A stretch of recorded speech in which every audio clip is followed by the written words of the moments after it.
Hello friends, welcome back to my YouTube channel Khan coaching classes. Myself Aftab Alam. दोस्तों, आज हम लोग एक लेसन कवर करने जा रहे हैं जिसका नाम है डेथ ऑफ अ हंटर, और इसे लिखी है कौन? टेम्सुला एओजी, जो भारतीय मूल की राइटर हैं। दोस्तों, समय बर्बाद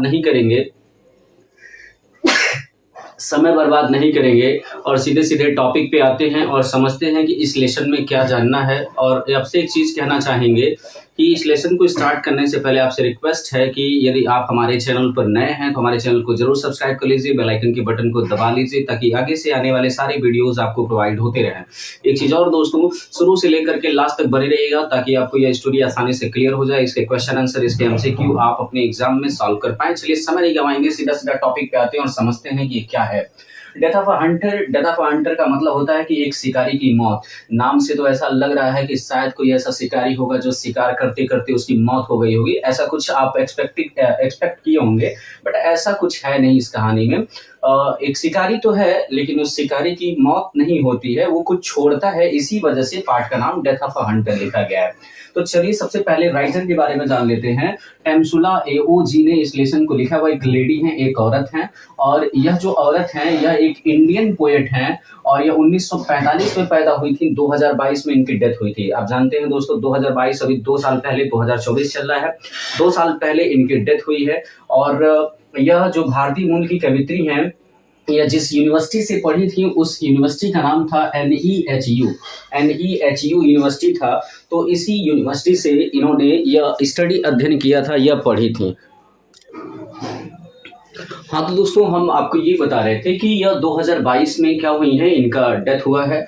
और यह एक भारतीय मूल की राइटर है। और यह किस यूनिवर्सिटी से पढ़ी थी? तो जिस यूनिवर्सिटी से ये पढ़ी थी उस यूनिवर्सिटी का नाम था NEHU यूनिवर्सिटी। ठीक है, NEHU का पूरा फुल फॉर्म होता है नॉर्थ ईस्टर्न हिल यूनिवर्सिटी से। इसी विश्वविद्यालय से इन्होंने शिक्षा ग्रहण किया था और बाद में चल करके इन्हें जैसे कुछ अवार्ड भी मिले थे। जैसे यह PhD जो थी, अपनी PhD मई 1983 में कंप्लीट की थी, जिस समय हिंदुस्तान अपना पहला वर्ल्ड कप जीता था। उस समय टेम्सुला एओजी PhD की थी। और किसके गाइडेंस में? डॉक्टर DP सिंह के गाइडेंस में इन्होंने PhD हासिल किया था। आप जानते हैं दोस्तों, PhD एक सब्जेक्ट से होता है। और PhD जब ये हासिल की थी इंग्लिश में, ठीक है, इंग्लिश में PhD हासिल की थी मई 1983 में। किस टीचर के संपर्क में रह करके इन्होंने PhD हासिल किया? तो डॉक्टर DP सिंह के संपर्क में रह करके यह PhD हासिल की और इन्हें फाइनली अवार्ड मिला था। कौन कौन से अवार्ड? पद्मश्री अवार्ड से इन्हें नवाजा गया। 2007 में हिंदुस्तान इन्हें पद्मश्री अवार्ड दिया। लेबरनम फॉर माई हेड के लिए इन्हें, जैसे लेबरनम फॉर माई हेड ये लिखी थी, तो इसके लिए इन्हें गोल्ड मेडल दिया गया 2009 में। और इसके बाद इसके साथ साथ ही इन्हें साहित्य एकेडमी अवार्ड भी दिया गया था। साहित्य एकेडमी अवार्ड 2013 में इन्हें नवाजा गया। ये सारी चीजों से नवाजा गया था और फाइनली 2022 में इनकी मौत हो गई। तो चलिए दोस्तों, थोड़ा सा हमने आपको बताया पोएट के बारे में कि पोएट का जन्म कब हुआ, उनकी मौत कब हुई, वो कहाँ की पोएट है, किस यूनिवर्सिटी से पढ़ी थी, उन्हें पद्मश्री कब दिया गया और किस चीज़ के लिए उन्हें गोल्ड मेडल दिया था, किस सन में दिया गया था, साहित्य एकेडमी अवार्ड कब नवाजा गया, PhD किसके संपर्क में की थी और किस साल में इन्होंने अपना PhD कंप्लीट किया था। चलिए, ये कुछ तो छोटी छोटी बातें थी। अब सीधे सीधे टॉपिक पे आते हैं, लेसन को समझते हैं। Death of a Hunter. Death of a Hunter में एक कैरेक्टर है जिस कैरेक्टर का नाम है M चाणक। इस कैरेक्टर का नाम कह सकते हैं M चाणक, ऐसे भी कह सकते हैं M चाणक। M चाणक एक कैरेक्टर है जो एक ग्रेट हंटर है। इसी के ऊपर कहानी है। और कहानी स्टार्ट करने से पहले थोड़ा सा थीम जान लेते हैं। सबसे पहले आपको स्टोरी जानना है कि ये कहाँ की स्टोरी है। नॉर्थ ईस्ट इंडिया की स्टोरी है। उस समय ब्रिटिश का क्या थॉट था, ओपिनियन क्या था अबाउट मार्जिनलाइज्ड कम्युनिटी, क्या होता है नॉर्थ इंडिया में, कौन कौन से स्टेट बटे हुए थे और उन स्टेटों को क्या नाम दिया जाता था और एक अलग स्टेट को क्या नाम दिया जाता था, ये जानना है। वे आपस में क्यों झगड़ा करते थे और उन्हें किन चीज़ों का सामना करना पड़ता था। एम चाणक्य ये सारी चीज़ें देखा, वहाँ की गवर्नमेंट की पॉलिसी से बात किया और वह अदर हंटर्स की तरह नहीं सोचना चाहता था। अदर हंटर्स की क्या सोच थी, उसके बाद वे एम चाणक्य को बुलाया, डिप्टी कमिश्नर उसे बुलाया शिकार करने के लिए। और उसके बाद उसमें मतलब आपस में ही लगी झगड़ा होने, ठीक है, डिस्क्रिमिनेशन करने लगे, सब एक दूसरे से भेदभाव करने लगे। और क्या हुआ, झगड़ा हो गया। एंटोनियो ग्राम्सी नाम का एक आदमी था जो 2 युद्धों के बारे में बताता है, जिसके बारे में वो लड़ता है और इसके बाद वह लड़ाई पे या युद्ध पे जाने से मना करता है, लेकिन फाइनली वह जाता है और उसके साथ ये सारी चीजें घटित होती हैं। तो चलिए, समय नहीं गवाएंगे, अब सीधा सीधा टॉपिक स्टार्ट करते हैं। देखिए दोस्तों, ये कहानी हमारी स्टार्ट होती है नॉर्थ ईस्ट इंडिया से। अगर हम थोड़ा सामने हो जाएंगे तो वीडियो को पॉज करके आप इसे लिख लीजिएगा, कोई दिक्कत नहीं होगा, ठीक है। हम थोड़ा सा साइड हो गए हैं, आप इस वीडियो को आसानी से जैसे इसका कैरेक्टर हुआ, चाहे बहुत इंपॉर्टेंट चीजें जो मैंने लिखा है उसको आप नोट कर सकते हैं। तो कहानी हमारी स्टार्ट होती है नॉर्थ ईस्ट इंडिया से। नॉर्थ ईस्ट इंडिया जैसे उत्तर पूर्वी क्षेत्र से यह कहानी स्टार्ट होती है। और उत्तर पूर्वी क्षेत्र में आज से बहुत साल पहले नागा जाति के लोग निवास करते थे। और नागा जाति के लोग जो निवास करते थे वहां पे जो नॉर्थ ईस्ट इंडिया थी, वहीं से कहानी स्टार्ट होती है। और लोगों में बहुत ज्यादा भेदभाव था। इसका फायदा उठाया कौन? अंग्रेज लोग। आप जानते हैं दोस्तों, अंग्रेजों का एक बहुत सिंपल सा फंडा था कि फूट डालो राज करो। वे सब यहाँ आए। यहाँ आने के बाद उन्होंने क्या नोटिस किया कि हिंदुस्तान में एक मत नहीं है लोग, हिंदुस्तान के लोग में यूनिटी नहीं है, एकता नहीं है। इसी वजह से अगर इनको हम तोड़ देंगे, लोगों को जातियों के नाम पर भेदभाव सिखाया जाएगा, तो लोग एक दूसरे में बट जाएंगे और इस पे हम राज आसानी से कर सकते हैं। तो वे लोग यहाँ आए और आने के बाद एक दूसरे से फूट डाले और इसके बाद वे लोग राज करने लगे।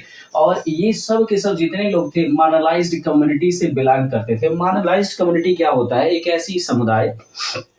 ऐसा समुदाय जिसमें उच्च जाति के जो लोग होते हैं अपनी पावर का, अपनी शक्तियों का रौब दिखाते हैं और समाज में जो थोड़े से निम्न कास्ट की जातियां होती हैं उनसे नफरत करते हैं। वैसे समुदाय के लोगों से नफरत करने को हम कहते हैं मार्नलाइज्ड डिस्क्रिमिनेशन कह सकते हैं, मार्नलाइज्ड भेदभाव कह सकते हैं।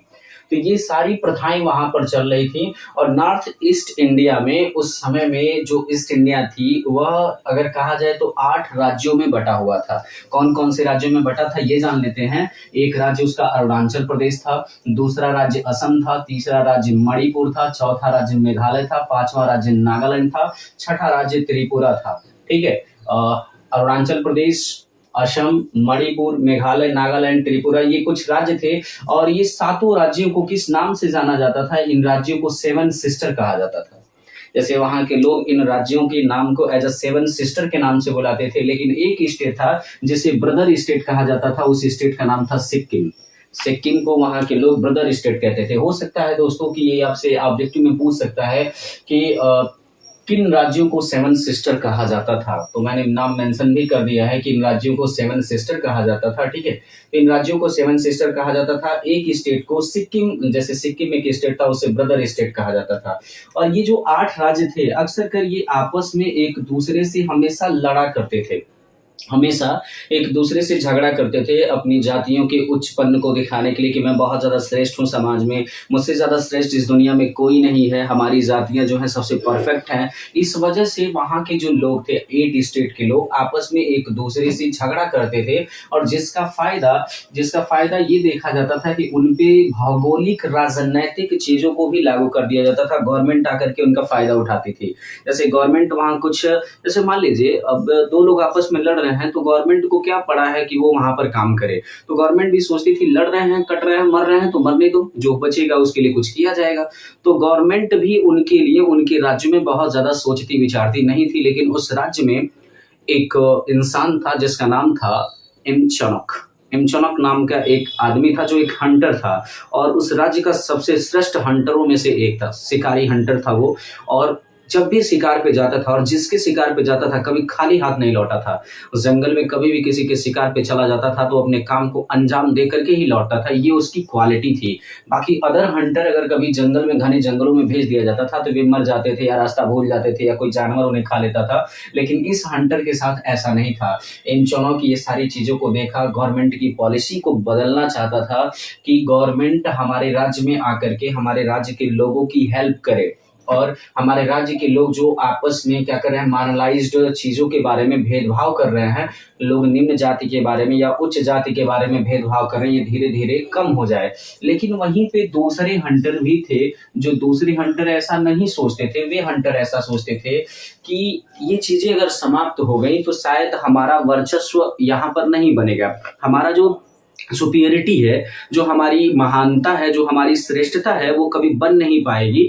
इसी वजह से वे सब ऐसा नहीं चाहते थे। लेकिन एक चीज और भी था, वे लोग सभी लोग जानते थे, वहां पे जितने भी हंटर्स थे सभी हंटर्स जानते थे कि इमचनॉक नाम का जो हंटर है वो उनके क्षेत्र का सबसे खतरनाक हंटर है।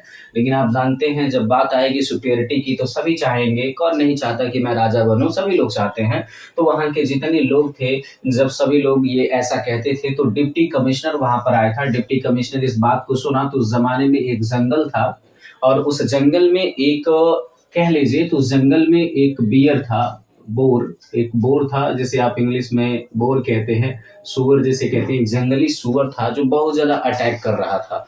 लोगों को, जानवरों को मार करके यह जंगली सूअर बहुत तेज़ी से यह ख़त्म कर रहा था। तो इसी को मारने की बात आई किसकी तरफ से? ब्रिटिश कमिश्नर की तरफ से। वह जानता था, ब्रिटिश कमिश्नर सर्च किया, इन चौनक के बारे में उसे पता चला कि यह एक ऐसा हंटर है जो खाली हाथ नहीं लौटता। अगर मैं इसे मना लेता हूँ तो यह आसानी से जाएगा, इसे किसी लालच को दे देता हूँ तो ये आसानी से जाएगा और उस बोर को क्या करेगा, मार करके वापस ये लौटेगा और इसकी समस्या का समाधान हो जाएगा। वह उसे मारने के लिए क्या करता है, राइफल देता है, गन देता है, बंदूक देता है, गोला बारूद, असला, जो भी ये सारी चीजें वह देता है। लेकिन इस पे ये देखा जाता है, वो कहता ये है कि तुम्हें अकेले जाने पड़ेगा, अपने समुदाय के किसी दूसरे लोगों के साथ नहीं जाना पड़ेगा। तो इमचनक नाम का जो आदमी है, जो हंटर है, ये अकेले जाने से मना कर देता है। कहता है मैं अकेले नहीं जाऊंगा, मैं जो है वहाँ पर अकेले नहीं जाऊँगा, मैं अपने समुदाय के, अपनी कम्युनिटी के लोगों के साथ जाऊँगा ताकि मैं वहाँ पर जाऊँ और चीज़ों के बारे में मैं वहाँ का जायज़ा ले सकूँ और आसानी से उनका सामना कर सकूँ। तो वहाँ पर एक चीज़ देखा जाता है कि अदर दूसरे जो लोग होते हैं वो तैयार हो जाते हैं, मैं जाऊँगा अकेले, क्योंकि एक बड़ी रकम इनाम में रखा गया था कि जो मार के आएगा उसे इनाम दिया जाएगा और उसे सम्मान दिया जाएगा, एक सम्मान के रूप में। जैसे अब जानते हैं जो कभी जीवन में कपड़ा ही नहीं पहना हो, उसे जंगली जानवरों के कपड़ों को, जंगली जानवरों के फरों को, उनके चमड़ों से बनाए कपड़ों को दे दिया जाए तो समझिए एज अ सम्मान के रूप में लोग पाना चाहते थे कि हम आज तक कपड़ा नहीं पहने और कपड़ा हमें मिलेगा तो बहुत बढ़िया बात होगी। तो सभी लोग तैयार होने लगे कि मैं अकेले जाऊंगा। तो लोगों में भेदभाव देखने को मिला और एंटोनियो ग्रैम्सी नाम का एक आदमी था, वहीं पर एंटोनियो ग्रैम्सी नाम का एक आदमी था, उसने कहा कि अगर इसे, इमचनक को अगर अकेले जाना है तो इसे 2 युद्धों में लड़ना पड़ेगा, वार ऑफ पोजीशन में लड़ना पड़ेगा या तो वार ऑफ मैन्योर में लड़ना पड़ेगा। और इस युद्ध में जो जीतेगा वही क्या करेगा, अकेले जाएगा उस बोर को मारने के लिए। इस ललकार को पहले तो वो मना करता है कि ठीक है, तुमको जिसको जाना है वो जाओ, मैं नहीं जाऊंगा। लेकिन काफ़ी लोगों के कहने के बाद कहते हैं सब नहीं जाओ और हम लोग चाहते हैं कि तुम समाज का उद्धार करो। तो फाइनली यह मान जाता है इमचनक और वार ऑफ मैन्योर में यह लड़ाई लड़ता है और लड़ाई लड़ने के बाद जब यह युद्ध जीत जाता है और काफ़ी ज़्यादा थक जाता है, युद्ध में कई लोगों से लड़ता है और काफ़ी ज़्यादा थक जाता है और फाइनली जब युद्ध जीत जाता है तो यह उस शिकार पर जाने से मना कर देता है और कहता है कि मैं नहीं जाऊंगा उस जंगल में, क्योंकि जिस जंगल में जाने के लिए लोगों के बीच में आपस में भेदभाव हो रहा है तो ऐसे जंगल में मैं जा करके क्या करूंगा। और ये क्या करता है कि उस बोर को पकड़ने का ये तरीका जानता है कि अपने कपड़े को और अपने बाल को क्या करता है, काट करके जंगल में फेंक देता है। इससे ये होता है कि जो बोर होता है, जंगली सूअर, उसकी स्मेल से उस आदमी के करीब आता है अगर वह आदमी वहां जाए तो। जैसे एक होता है ना शिकारी कुत्ते को आप देखे होंगे, पुलिस वालों में आप फिल्मों में देखे होंगे कि एक शिकारी कुत्ता होता है और सर्च डॉग जिसे कहते हैं, ठीक है, इन्वेस्टिगेटिंग डॉग होते हैं, वे सब जाते हैं जंगल में और सर्च करते हैं और किसी के कपड़े उपड़े को सूंघा दिया जाता है तो आसानी से उसको ढूंढ लेते हैं कि वो कहाँ है। ठीक है, आप सीआईडी भी देखे होंगे, ऐसे बहुत सारे केसेस में आपने देखा होगा कि जो कुत्ते हैं उन्हें सुंघा दिया जाता है कपड़ा उपड़ा और उसके बाद वो सारी चीजों को ढूंढ लेते हैं। तो ये क्या करता है कि अपने बाल को काटता है और बाल को काटने के बाद अपने कपड़े को जंगल में फेंक आता है।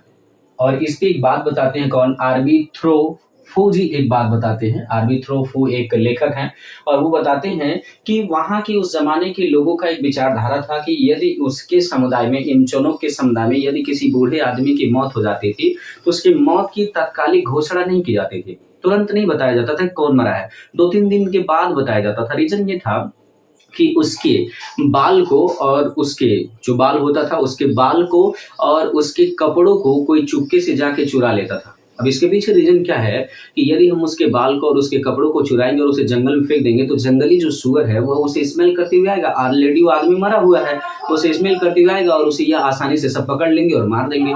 तो इसी वजह से उस समुदाय के जो लोग थे वे क्या करते थे कि चुपके से जाते थे और जाने के बाद उसके बाल को क्या करते थे, काटते थे और उसके कपड़े को चुरा लेते थे और चुराने के बाद जंगल में छोड़ आते थे। और इसके बाद क्या किया जाता था, अनाउंस किया जाता था, 2-3 दिनों के बाद अनाउंस किया जाता था कि वह आदमी मर गया है। ऐसा पहले नहीं होता था, 2-3 दिन पहले नहीं, जैसे जिस दिन मरा बूढ़ा आदमी उस दिन नहीं अनाउंस किया जाता था, 2-3 दिन के बाद बताया जाता था कि उस आदमी की क्या हो गई, डेथ हो गई। उसके बाद यह न्यूज़ फैलाया जाता था और जब वह न्यूज़ फैला दिया जाता था तो उस आदमी को, जो आदमी उस मरे हुए इंसान के बाल को और उसके कपड़ों को चुरा के लाता था, उसे फर कोट दिया जाता था एज अ सम्मान के रूप में। एक जानवर के चमड़े से बना हुआ कपड़ा दिया जाता था सम्मान के रूप में, इसलिए लोग तैयार हो जाते थे। फाइनली इन चुनौक को भेजने के लिए सभी लोग तैयार हो गए और इन चुनौक भी चाहता था कि वह टॉप ऑफ द हंटर बने, उस एरिया का, उस क्षेत्र का सबसे बड़ा हंटर बनना चाहता था। वो तो सोचा टॉप ऑफ द हंटर घर रह के तो बन नहीं सकते,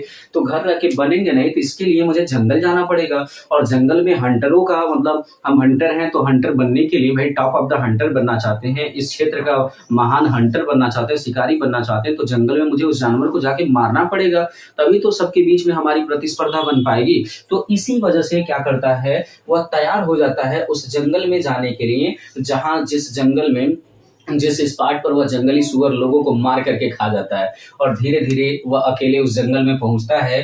फाइनली जब वह जंगल में जाता है तो उस स्पॉट पर पहुंचता है जहां पर बहुत सारे लोगों के चश्मों को देखता है कि वह जंगली जो सुअर होता है बहुत सारे लोगों को मार करके खा गया होता है और उनके चश्मे वहीं पर बिखरे पड़े होते हैं। वो उनके कपड़ों को देखता है तो ये बेचारा डरने लगता है क्योंकि घने जंगल में ये अकेले जाता है, यह डरने लगता है धीरे धीरे और सोचता रहता है कि उस बियर के, उस भालू बियर कह रहा है, उस सुअर के जो बोर होता है, बोर है ये BOAR, उस बोर की क्या करता है, उसके पैरों के निशान को देखता है और कल्पना करता है कि यह बोर कितना बड़ा होगा, बहुत विशालकाय उसके पंजों के निशान वहां पर बने होते हैं। तो यह कल्पना करता है कि वह शायद काले कलर का जो सुअर है वो काले कलर का होगा और फाइनली इसका सामना उस जंगल में उस सुअर से होता है। कुछ दूरी पर वह सुअर रहता है और ये रहता है।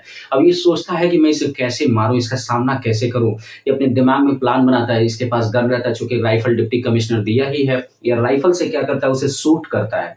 और जब वह शूट करता है उस जंगली बियर को और उस जंगली बोर को, उस जंगली सुअर को शूट करता है, तो उस सुअर को लगता नहीं, उसके हेड को निशाना बनाता है, उसके सिर पे गोली मारता है, लेकिन वह गोली उसके सिर पे नहीं लगता। वह जो सुअर है कूद करके जंगल में भाग जाता है। और जब वह जंगल में भाग जाता है तो ये बेचारा परेशान हो जाता है, उसके बदले में दूसरे जानवर का ये शिकार कर देता है। और जब दूसरे जानवर का शिकार कर देता है तो यह घर वापस लौटता है और रात में एक भयानक सपना देखता है। रात में एक दर्दनाक सपना देख रहा है कि वह एक निर्दोष पशु की हत्या कर दिया है और इसे उस निर्दोष पशु की हत्या नहीं करना चाहिए। जिस तरीके से यह निर्दोष पशु की हत्या की है, शायद यह इन्फेंट बेबी की हत्या कर दिया है। यह अपने बच्चे के बारे में सोचने लगता है, रात में सपना देखता है भयानक। वो होता है ना कि जब रात में आप भयानक सपना देखते हैं तो अचानक से उठते हैं और पूरा शरीर पसीने से भीग जाता है, तो इसके साथ भी कुछ ऐसा ही होता है। ये पूरे पसीने से लथपथ हो जाता है। तो इसकी वाइफ जगती है और तुरंत ही इसे पूछती है क्या बात है, तो ये बताता है कि ऐसी ऐसी बात है कि मैं एक जंगली सुअर को मारने गया था, उसको नहीं मार पाया, उसके बदले में एक नवजात किसी बिस्ट को मैंने मार दिया, किसी एनिमल को मार दिया और उसी का पश्चाताप मुझे हो रहा है। तो इसकी वाइफ कहती ठीक है, हम लोग कल उसी स्पॉट पे जाएंगे और उस जानवर से हम लोग माफी मांगेंगे। तो ये अपनी वाइफ के साथ अगले दिन उस स्पॉट पे पहुंचता है, उस स्थान पे पहुंचता है जिस स्थान पे यह गोली चलाया होता है।